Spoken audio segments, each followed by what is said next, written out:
hey y'all, welcome to this channel. I'm Joseph McBrayer. Thanks for being here today and talk about church cinematography and a lot of other ways about filming and how I do things. But today I'm actually going to talk about something that is near and dear to my heart, how to fail well.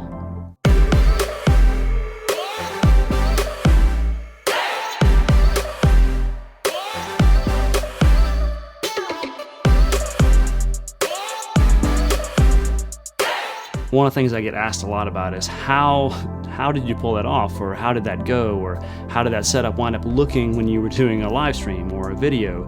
And often we share the best parts of ourselves, right, of when something goes really well. But today I want to share something that didn't go well, and I actually had to go and redo it in order to make it work. A big part of failing well is working through why that thing didn't work and then making your process better. A couple months back in January, I was going to film a talk for Lead UMC, and that talk will get released later. I'll have a link to it in the video later once it's released, but here's a few images from it where I was talking about church cinematography and how we do this sort of thing better. I went on a Wednesday to film it, had it all set up and ready, and nothing was going right. All the placements of cameras and mics and lights and the multiple, it just wasn't working. It was a day where things just were not functioning. And one of the pastors I've met through YouTube and other things, Nate Nims, said that sometimes you just need to stop and shut it down and come back another day. When you do take after take after take and it's just not right, don't force it. If you have the luxury of time and you can stop and come back to it another day, then that is the way to fail well. Often when we keep pushing and keep pushing just by sheer force of will to get something through, it's not going to go as well. It comes through in the way you deliver things. It also is pretty detrimental or even harmful to you and your own spirit, your own spiritual practice, your own cinematography. If it feels frustrating doing this, then you're going to stop doing it as well.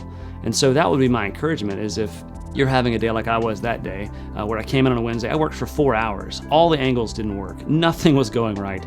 I didn't like any of the footage when I reviewed it back. I had mic problems, I had audio problems. The lighting just didn't look good. And so I went home that night a little bit crestfallen. I talked with my spouse, who encouraged me to be able to go back the next day. Made time in her schedule to help keep our daughter, who's at home with us, so that I could go back in and give it another shot. And so with a good night's sleep, which I had not had the night before when I tried to film on Wednesday, I went back in that Thursday and shot the whole thing, and it came out great. And so a couple of things I wanted to highlight about my process of failing well is doing that thing, and when it's not going so well, if you have to accomplish it that day, then get it done with the least amount of stress and worry. When you're setting up to film, it's always going to take more time than you want to give it. Any sort of creative process, writing sermons or writing content or books or any of that, it's all going to take all the time you have and then want more. And then like Pastor Nims said, if you're having a tough time getting the takes, turn everything off, go take a walk, take a break for as long as you can, or even come back the next day and shoot it again. That is a part of the process for any of this. For me, I also add another step into that to reflect upon why it didn't go well. Was it lack of sleep? I wasn't in the mood for it. It just didn't go well that day. Things didn't work out technologically speaking, but often I find that those symptoms are of something larger happening in my own world or in my own spirit of things where I don't feel like I'm on top of my game. Many times we don't have the opportunity to come back in and do something again. With filming for church stuff, often we do, but sometimes things are a one-time event.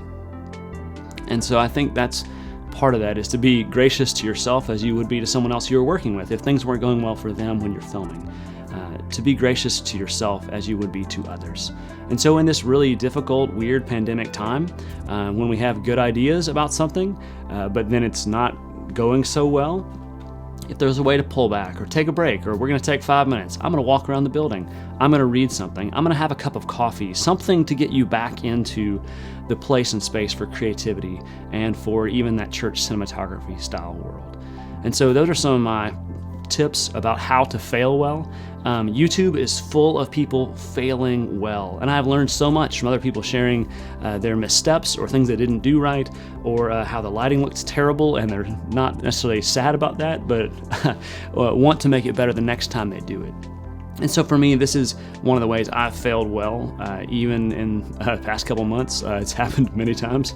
to help me reflect on my own journey about failing well, and I hope that you're failing well. Some of my favorite things are the funny outtakes that pastors have. A friend of mine in Decatur was filming, and the mic that he had connected just pulls the whole camera over. So he posted just the entire video of the camera just falling over, and the look on his face was classic. So thanks for that, Dalton. There's all kinds of videos out there that we can see, but for us as people who work in church cinematography, it's helpful for us to share that not everything looks Instagram polished, not everything is 100% gonna go well when we do it, but to get rid of that fear of failure, to fail well, is absolutely important to the creative process and absolutely important to our work in the world. So, with that, thanks for tuning in here. I'll be shooting some more things about cameras and all sorts of stuff coming up. So if there's things you want to see, drop some comments down below of what videos would be helpful for you, whether in your church or your nonprofit or just in your own personal world. Thanks for liking and subscribing to this video. Share it with people who need to hear that others are failing well too. So with that, peace y'all, and I'll see you in the next video.